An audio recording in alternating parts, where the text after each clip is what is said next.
राष्ट्रीय स्वयंसेवक संघ यानी आरएसएस के बारे में हम हर दिन कोई ना कोई बात सुनते आए हैं। खासकर आरएसएस लीडर्स के स्टेटमेंट्स आए दिन नेशनल सेंसेशन बन जाते हैं। देश भर के सारे आरएसएस कार्यकर्ता संघ चालक का हर आदेश सिर आंखों पर रखते हैं। पॉलिटिकल पार्टी ना होकर भी इंडियन पॉलिटिक्स में आरएसएस को नजरअंदाज नहीं किया जा सकता। कैसे बना आरएसएस देश की सबसे बड़ी नॉन पॉलिटिकल ऑर्गेनाइजेशन?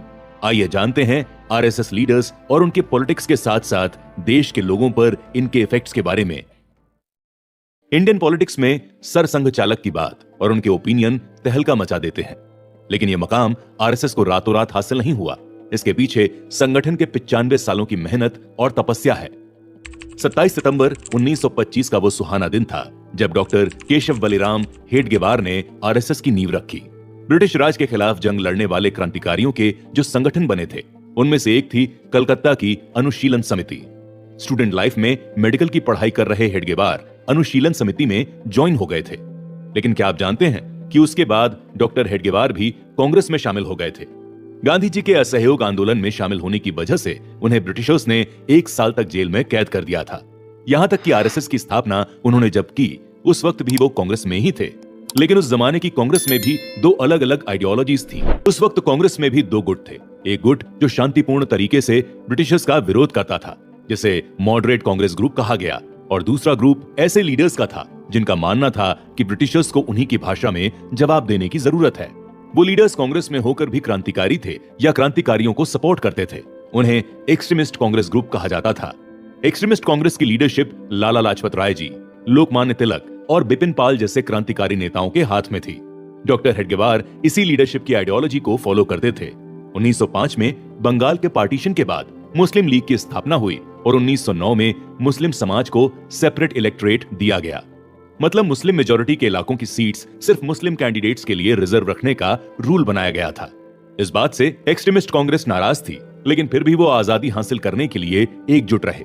लेकिन डॉक्टर हेडगेवार के विचार उस वक्त पूरी तरह से बदल गए जब 5 साल तक चला खिलाफत यानी असहयोग आंदोलन पूरी तरीके से फेल हो गया। यहीं से डॉक्टर हेडगेवार जी के मन में आरएसएस की स्थापना का विचार आया और साल भर के अंदर उन्होंने संगठन का काम शुरू कर दिया।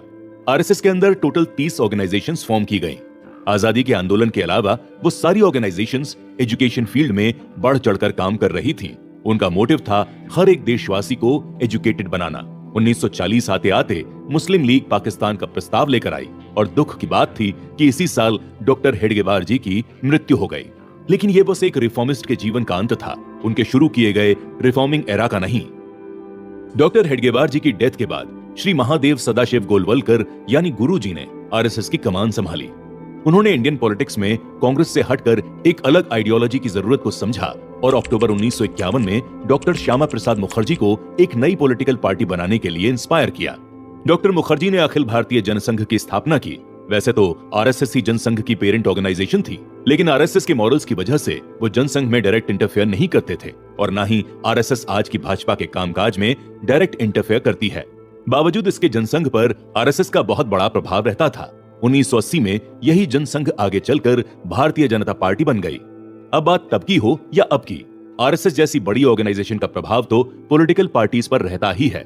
खैर, 2019 में भाजपा सरकार ने जम्मू कश्मीर से आर्टिकल 370 हटा दिया, लेकिन इसकी सबसे पहली मांग जनसंघ के फाउंडर डॉक्टर श्यामा प्रसाद मुखर्जी ने 1953 में की थी।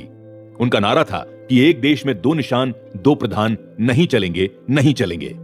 63 साल बाद उनके संगठन को 370 हटाने में कामयाबी मिली, लेकिन 1953 में ही डॉक्टर मुखर्जी की डेथ हो गई। फिर एक लंबे अरसे के बाद जनसंघ को बूस्टर एनर्जी मिली जब 1967 में दीनदयाल उपाध्याय जी जनसंघ के प्रेसिडेंट बने। जनसंघ और बाद में भाजपा के लिए दीनदयाल जी की आइडियोलॉजीज बहुत इंस्पिरेशनल रही हैं। आज भी भाजपा दीनदयाल जी की इंटीग्रल ह्यूमैनिटी यानी समस्त मानवता की आइडियोलॉजी से बहुत प्रभावित है। लेकिन दुख की बात है कि प्रेसिडेंट बनने के कुछ ही महीनों में उनकी हत्या कर दी गई। मुगलसराय जंक्शन के पास उन्हें चलती ट्रेन से नीचे धक्का देकर किसी ने मार डाला। अपने पावरफुल लीडरशिप के बगैर जनसंघ फिर एक बार ठंडा पड़ गया। इंदिरा सरकार ने जब इमरजेंसी का दौर देश को दिखाया, तब पावरफुल ऑपोजिशन लीडर्स को सरकार ने जेल में डाल दिया था। आरएसएस को तो बैन कर दिया गया था। उस दौर में पॉलिटिकल पावर में पैर जमाने की कोशिश कर रही जनसंघ जनता पार्टी में शामिल हो गई और यह तरकीब रंग लाई। देश में पहली बार गैर कांग्रेसी जनता पार्टी की सरकार बनी। लेकिन जनता पार्टी में भी जनसंघ के कुछ विरोधी दल थे। उस जमाने में जब आरएसएस का मेंबर जनसंघ में शामिल होता तब उसके पास आरएसएस और जनसंघ दोनों ऑर्गेनाइजेशंस की मेंबरशिप होती थी। इसे ड्यूअल मेंबरशिप कहा जाता था। जनता पार्टी में मौजूद विरोधियों ने इसी मुद्दे पर जनसंघ को दबाने की कोशिश की और आखिरकार जनसंघ ने जनता पार्टी का दामन छोड़कर 1980 में भारतीय जनता पार्टी के नाम से पुनर्जन्म ले लिया। आरएसएस जैसी ऑर्गेनाइजेशन में यही खास बात होती है कि यहाँ अपने काम और मेहनत के दम पर कोई भी आम इंसान सबसे बड़ी पोजीशन तक पहुंच सकता है। ऐसा ही एक नाम है मधुकर दत्तात्रेय देवरास का, जिनको बाला साहेब के नाम से भी जाना जाता था। वो हेडगेवार की लीडरशिप में बनी आरएसएस की पहली शाखा के मेंबर थे। वो आरएसएस के प्रचारक के तौर पर काम करते थे। शुरुआती दौर में नागपुर के इटवारी एरिया में आरएसएस कमजोर थी। तब हेडगेवार ने उन्हें इटवारी में शाखा एक्सपैंड करने की जिम्मेदारी दी। उन्होंने समझा कि काम की वजह से इवनिंग के टाइम लोग शाखा में नहीं आते। तब बाला साहेब ने ही सबसे पहले प्रभात शाखा यानी मॉर्निंग मीट्स की शुरुआत की। उनकी ऑर्गेनाइजिंग स्किल्स देखकर हेडगेवार भी काफी इंप्रेस थे। फिर उन्हें एक के बाद एक आरएसएस के एक्सपेंशन की जिम्मेदारी मिलती गई। तब उन्होंने शाखा के काम करने के तरीकों में भी काफी बदलाव किया। बाला साहेब ने शाखा में देशभक्ति गीत गाने को कंपलसरी प्रोसेस बनाया। हेडगेवार जी के साथ मिलकर उन्होंने शाखा मेंबर के यूनिफॉर्म में भी काफी बदलाव किए और उनकी मेहनत और स्किल्स का नतीजा था कि 1973 में बाला साहेब आरएसएस के सरसंघ चालक बने। लेकिन वो देश पर बहुत बड़े संकट का पीरियड था। बाला साहेब ने सरसंघ चालक के तौर पर देश भर में रिफॉर्म लाने के लिए आंदोलन शुरू किए, लेकिन तब इंदिरा सरकार ने इमरजेंसी डिक्लेयर कर दी थी। सरकार ने इमरजेंसी पीरियड में उन्हें भी जेल में कैद कर दिया था, लेकिन सरकार बाला साहेब के रिफॉर्मेशन का काम नहीं रोक सकी। वो जेल के अंदर से भी शाखा मेंबर्स को गाइड करके एक्सपेंशन प्लान्स बताते थे। बाला साहेब की लीडरशिप में आरएसएस देश के कोने कोने तक पहुंच चुकी थी। उन्होंने ही आरएसएस में एक अलग मीडिया सेल यानी न्यूज मीडिया और प्रचार का काम देखने वाला ग्रुप भी बनाया।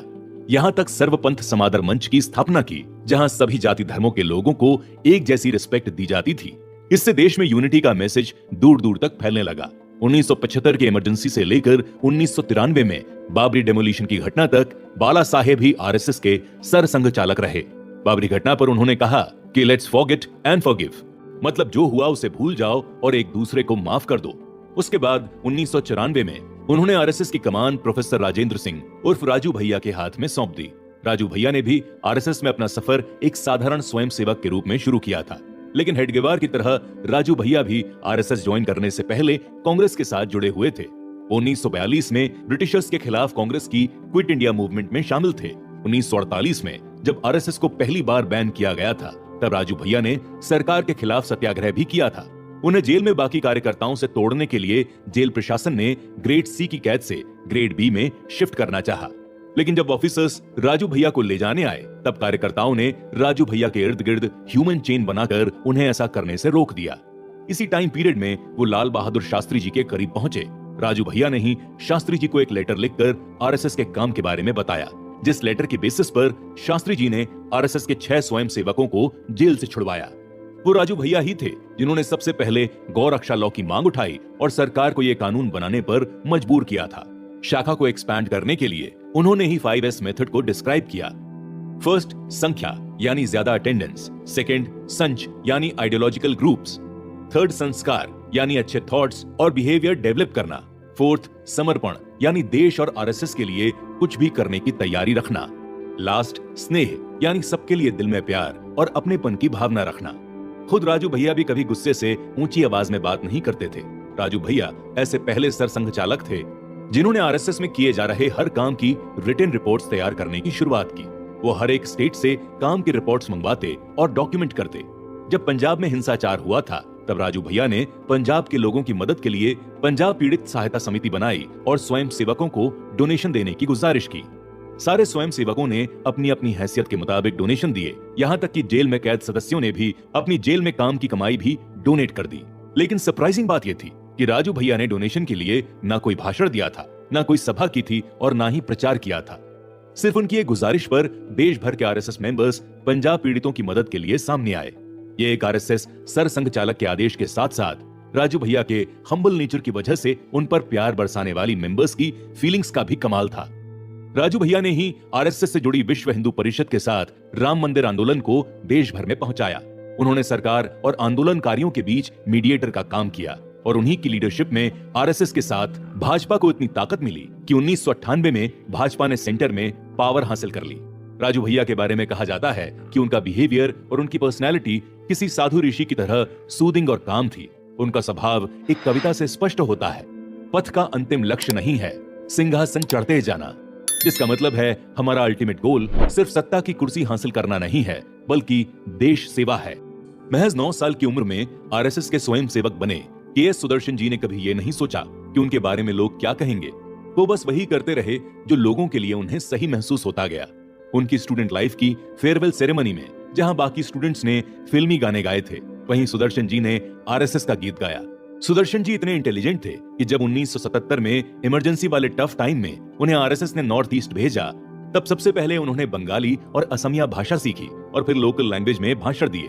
और तो और उन्होंने चर्च की एक्टिविटीज पर सवाल उठाने से पहले चर्च को डीपली स्टडी किया। उनका मानना था कि किसी सब्जेक्ट पर उंगली उठाने से पहले हमें उस सब्जेक्ट की कंप्लीट नॉलेज होनी चाहिए। जब उल्फा आतंकियों ने एक बंगाली हिंदू की हत्या कर दी थी, तब सुदर्शन जी ने इसे एक सीरियस क्राइम कहा था और ऐसी प्रॉब्लम्स का सॉल्यूशन निकालने के लिए कई स्कॉलर्स के साथ डिस्कशंस के बाद एनआरसी यानी नेशनल रजिस्टर ऑफ सिटीजनशिप की जरूरत को इंपॉर्टेंट माना। एनआरसी डॉक्यूमेंट से बाहरी शरणार्थियों को ट्रैक करना आसान हो जाता है। 1951 में पहली बार एनआरसी डॉक्यूमेंट तैयार किया गया और देश के हर पुलिस स्टेशन और सारे डिस्ट्रिक्ट कलेक्टर ऑफिसर्स को दिया गया था। और यही एनआरसी का मुद्दा आज देश के लिए ही नहीं बल्कि दुनिया के लिए सेंसेशनल इशू बन गया है। उनके इंटेलेक्चुअल व्यूज सिर्फ आरएसएस ही नहीं बल्कि पूरे देश को सही रास्ता दिखाने वाले थे। मीडिया में फेक न्यूज का बोलबाला देखकर उन्होंने आरएसएस के साप्ताहिक 5 जन्य में जनगण मन का सच नाम से वीकली आर्टिकल शुरू किया। बाकी सारे आरएसएस लीडर्स की तरह वो भी जैसे रूरल डेवलपमेंट के साथ महिलाओं और दलितों को मेन स्ट्रीम में लाने के फेवर में थे, लेकिन इसके साथ ही वो चाहते थे कि अपनी भारतीय संस्कृति को लेकर भी कुछ किया जाए। जो कुप्रथा यानी गलत ट्रेडिशंस हैं, सिर्फ उनको बदला जाए। सुदर्शन जी के बाद 2009 में एक हंसमुख और ओपन माइंडेड पर्सनालिटी ने आरएसएस सरसंघ चालक की जिम्मेदारी संभाली, डॉक्टर मोहन भागवत। बाला साहेब देवराज की तरह ही मोहन भागवत का भी मानना रहा है कि हमें अक्सर नई बातें, नए एक्सपेरिमेंट्स करने के लिए तैयार रहना चाहिए।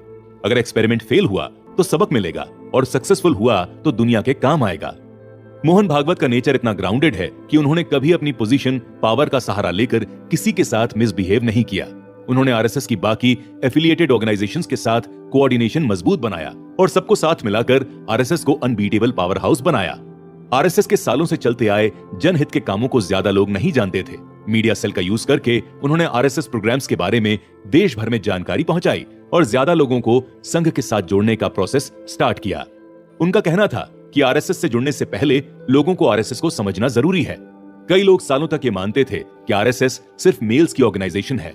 डॉक्टर भागवत की वजह से देश जान सका कि आरएसएस में फीमेल्स की राष्ट्र सेविका समिति भी है।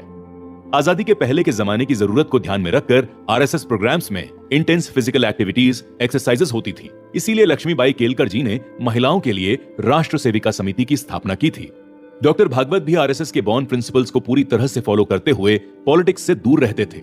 उनके टेन्योर में किसी भी आरएसएस के अधिकारी को किसी पॉलिटिकल पार्टी में शामिल होने की सख्त मनाही थी और ना ही कोई पॉलिटिकल आदमी आरएसएस में शामिल हो सकता था।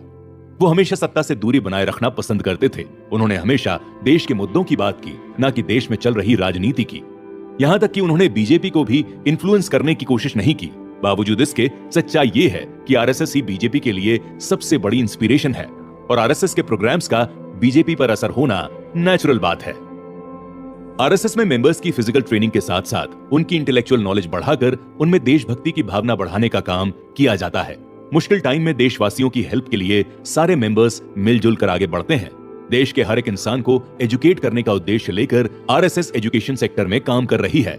छोटे छोटे गांव में जहां स्कूल्स नहीं है, वहां आरएसएस के मेंबर एजुकेशन पहुंचाने का काम भी करते हैं। और इसीलिए आज आरएसएस गर्व के साथ कह सकता है कि वो जनहित में काम करने वाला देश का सबसे बड़ा संगठन है।